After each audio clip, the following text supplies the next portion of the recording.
ඒ කියන්නේ යාළුවෝ මෙන්න මේ කොළ පාට බල්බ් එක පත්තු වෙද්දි. හරි යාළුවනේ. එතකොට ඔයාලා මේකේ උපකල්පනයක් ගන්න ඕනි. මේ තියෙන්නේ.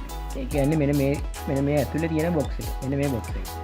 මේ තියෙන්නේ යාළුවෝ ඔයාලා හිතන්න ඕනේ මුළු තොරණම. හරිනේ. එතකොට මේ මම අදලා තියෙන බෝඩර් එක. මෙන්න මේ බෝඩර් එක තමයි මුළු තොරණම වටේ බෝඩර් එක කියලා ඔයාලා හිතන්න ඕනේ. ඒ කියන්නේ මම ඔයාලට වීඩියෝ පටන් ගන්න කලින් පෙන්නුවා ඉමේජ් එකක්, ෆොටෝ එකක්. ඒ ෆොටෝ එකේ අර මුළු තොරණම ඕෆ් වෙලා තොරණ වටේට ලස්සන බෝඩර් එකක් යන වීඩියෝ එකක් තිබුණා. හරි යාළුවනේ. ඉතින් මෙන්න මේ බල්බ් හතරක්. හරිනේ. මෙන්න මේ බල්බ් හතරක් අපි එක channel එකක් කරගන්න ඕනේ. හරිනේ. එහෙම තමයි. එතකොට මේ මුළු තොරණේ මේ තොරණේ මුළු බෝඩ් එකේම නිව්ට්‍රල් එක එකක් යනවා. හරිනේ. නිව්ට්‍රල් එක එකක් අපි පේස් දෙකකට කඩලා තමයි කරන්නේ. ඒ කියන්නේ මුළු තොරණටම මේ බෝඩ් එකට තියෙන පේස් දෙක. ඒකට අල්ලන්නේ මෙතන වලට තවත් දෙයක් කියන්න ඕනි. මේ මම මේ රටා නිර්මාණය කරන්නේ පේස් එක පමණක් භාවිතා කරලා. එතකොට යාළුවෝ අපිට මේක නිව්ට්‍රල් එක සහ පේස් එක කියන දෙකම භාවිතා කරලා මේක ලයිට් රටා වෙනස් කර ගැනීමේ හැකියාවක් තියෙනවා. හරිනේ. ඔන්න ඔය විදිහට මම නිව්ට්‍රල් එකක් කරගන්නවා. හරිනේ. නිව්ට්‍රල් එකක්. මම හැම එකේම නිව්ට්‍රල් එක සම්බන්ධ කරගන්නවා.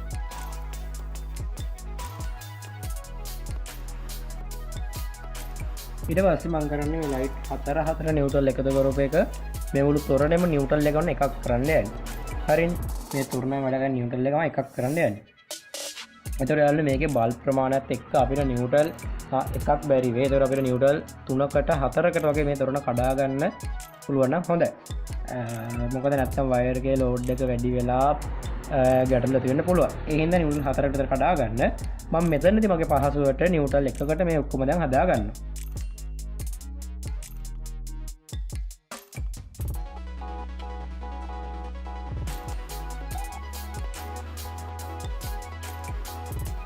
හරි. ඔන්න ඔය විදිහට මම නිව්ට්‍රල් එක මෙතන ගන්නවා. ඒ කියන්නේ මේ තොරණේ නිව්ට්‍රල් එක මම මෙතන ගන්නවා. මේ බෝඩ් එකේ ලයිට් වල නිව්ට්‍රල් එක හදා ගන්න. ඊට පස්සේ අපි පේස් හදන්නේ කොහොමද? මම කිව්වා ඔයාලට මේක වැඩ කරන්න අපේ channel දෙකයි. ඒතකොට channel දෙකේ පේස් දෙක හදාගන්නේ කොහොමද? ඒ කියන්නේ මෙන්න. මෙතන බල්බ් හතර, ඊට පස්සේ මේ බල්බ් හතර, ඊට පස්සේ මේ බල්බ් හතර. මේක එකක් අතෑර. කියන්නේ බල්බ් හතරක සෙට් එකක් අතෑරියා ඊළඟ සෙට් එක. ඊළඟ සෙට් එක හතර අතෑරියා ඊළඟ හතර. ඒ විදිහට තමයි මේක අපි පේස් දෙකකට හදාගන්න. channel දෙකකට හදාගන්න. හරි. ඒකත් දැන් වර්ණයක් කරගන්න.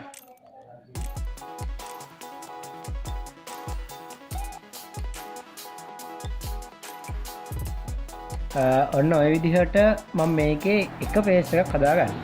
ඒ කියන්නේ මම ඔයාලට කිව්වා මේකේ channel දෙකයි. එතකොට මේකේ පළවෙනි channel එක නැත්නම් පළවෙනි පේස් එක තමයි මෙන්න මේ හදලා තියෙන්නේ. එතකොට මම කරන්න ඕනේ දැන් මෙන්න මේ සෙට් එක එකතු කරනවා. ඒ කියන්නේ මෙතන එකයි මේකයි. එක සෙට් එකක් අතෑරියා ඊළඟ එකට. මේක අතෑරියා ඊළඟ එකට. මේක අතෑරියා ඊළඟ එකට. හරිනේ. එතකොට වෙන්නේ මෙන්න මේ සෙට් එක දැන් එකතු කරන්න ඕනේ. ඒ කියන්නේ මෙන්න මේ සෙට් එක අපි දැන් එකතු කරලා අන්න එක පේස් එකක් හදා ගන්න ඕනේ. හරිනේ. මම දැන් අන්න මේ පේස් එක හදා ගන්නවා. හරි. ඔන්න එතකොට මේක තමයි අපේ පළවෙනි පේස් එක. මම මේකට P1 කියලා දානවා. හරි. ඊට පස්සේ දෙවෙනි පේස් එක. ඒක ඉතින් අපි මේ කරා වගේම මේ ඉතුරු සෙට් එකට වයරින් එක හදා ගන්න තමයි තියෙන්නේ. ඒක ඔයාලා මම හිතනවා මේ කරා වගේම කරගන්න පුළුවන් වෙයි කියලා. මම ඒකත් දැන් ඉක්මනට නද ගන්නවා.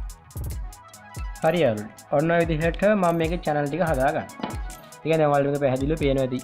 හරිනේ. ඔයාලට මේක පැහැදිලි ඇති කොහොමද මේකේ වයරින් එක අපි කරගත්තේ කියලා. ඔන්න ඔය විදිහට තමයි ඒ කියන්නේ නිව්ට්‍රල් එක එකක්. ඊට පස්සේ මේක එක පේස් එකක්. ඒ කියන්නේ මේ පේස් මේකට එක දෙද්දී මේකත් පස් වෙනවා. ඒ කියන්නේ මේක මම ඔයාලට බල්බ් ටික පාට කරන්නම්. එහෙනම් එතකොට ඔයාලට පැහැදිලිව පේනයි කොහොමද වැඩ කරන්න ඕනේ කියලා. ඒ කියන්නේ මෙන්න මේ බල්බ් එක මෙන්න මේක. ඔය සෙට් එක පත්තු වේදී ඒකත් එක්ක මෙන්න මේ සෙට් එක පත්තු වෙන්න ඕනේ. මෙන්න මේ මම මාක් කරන බල්බ් ටික කොහොම හරි පත්තු වෙන්න ඕන විදිහට තමයි මේක වයරින් එක කරගන්නේ. හරිනේ. මම දැන් හිතනවා ඔයාලට වයරින් එක ගොඩක් පැහැදිලි වෙයි. ඒ කියන්නේ යාළුවෝ මෙන්න මේ කොළ පාට බල්බ් එක පත්තු වෙද්දි. ඒ කියන්නේ මෙතන මෙන්න මේ කොළ පාට බල්බ් සෙට් එක පත්තු වෙද්දි මේ කොළ පාට බල්බ් සෙට් එකක් පත්තු වෙනවා. මේකත් පත්තු වෙනවා. මේක පත්තු වෙද්දි මේ කොළ පාටින් ගාලා තියෙන මේ මුළු තොරණෙම බල්බ් සෙට් එක පත්තු වෙන්න ඕනේ. තැඹිලි පාට එක පත්තු වෙද්දි මේ මුළු තොරණෙම මේ වටේ තියෙන තැඹිලි පාට බල්බ් සෙට් එක පත්තු වෙන්න ඕනේ. ඉතින් අන්න ඒ විදිහට තමයි මේකේ වයරින් එක අපි කරගන්නේ. හරිනේ. එතකොට මම මේකෙන් අදහස් කරේ කොළ තැඹිලි බල්බ් දාන්න කියන එකම නෙවෙයි. බල්බ් එක සුදු පාට තමයි යන්නේ. සුදු හෝ කහ පාට තමයි තොරණ භාවිතා කරන්න ඕනි. මම ඔයාලට මේක පැහැදිලිව වයරින් එක පැහැදිලි වෙන්න තමයි මේ කොළයි තැමිලි පාට දෙක භාවිතා කරලා මේක කරේ. හරි මේ තියෙන්නේ මේක ෆ්ලෑෂර් කොට එන්න ඕන විදිය.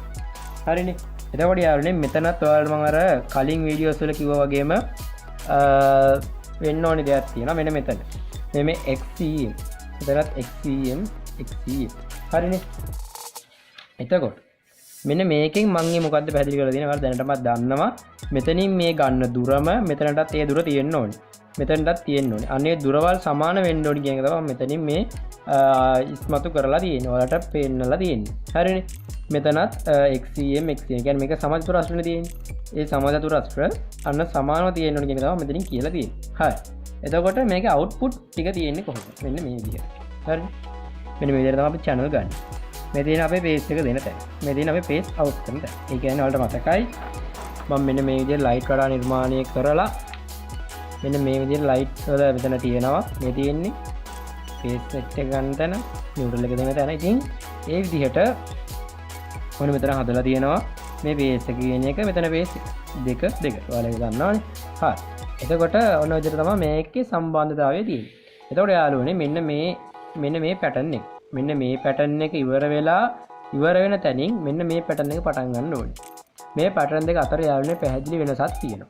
හරිනේ. ඒක ඔයාලා කරලාම බලන්න ඔයාලට තේරෙයි මේ දෙක අතරේ පැහැදිලි වෙනසක් තියෙනවා කියලා. මෙන්න මේ pattern එක ඉවර වුණාට පස්සේ අන්න flasher එකේ ඉතුරු ටිකේ මේ pattern එක භාවිතා කරන්න. එතකොට ඔයාලට පුළුවන් ලස්සන ලයිට් රටාවක් මෙන්න මේ බෝඩ් එකට යොදා ගන්න. ලංකාවේ තියෙන හැම තොරණකම මෙන්න මේ බෝඩ් ලයිටින් මේ බෝඩ් එකේ තියෙන ලයිට් වැඩ කරන්නේ මෙන්න මේ pattern එකට. හරිනේ. මෙන්න මේ pattern එකට තමයි ලංකාවේ තියෙන හැම තොරණකම ලයිටින් වැඩ කරන්නේ. කියන්නේ බෝඩ් එකේ ලයිටින් වැඩ කරන්නේ ෆ්ලෑෂර් කොට භාවිතා කරලා මෙන්න මේ විදියට. හරි යාළුවනේ මම හිතනවා ඔයාලට මම කියලා දීපු දේ පැහැදිලි වෙන්නේ නැති කියලා. ඉතින් ඔයා තමයි මගේ channel අලුත් නම් පල්ලා තියෙන රතු පාට subscribe button එක බලලා මගේ channel එක subscribe කරන්න. ඒ වගේම වීඩියෝ එක හොඳයි නම් වීඩියෝ like එකක් දාන්න. ඔයාගේ අදහස පල්ලෙන් comment කරන්න. එහෙනම් යාළුවනේ තවත් දවසක තවත් මේ වගේම ලස්සන අලුත් වීඩියෝ එකකින් හමු වෙමු. ඉතින් ගිහින් එන්නම්. ඔයාලා ඔක්කොටම සුබ දවසක්.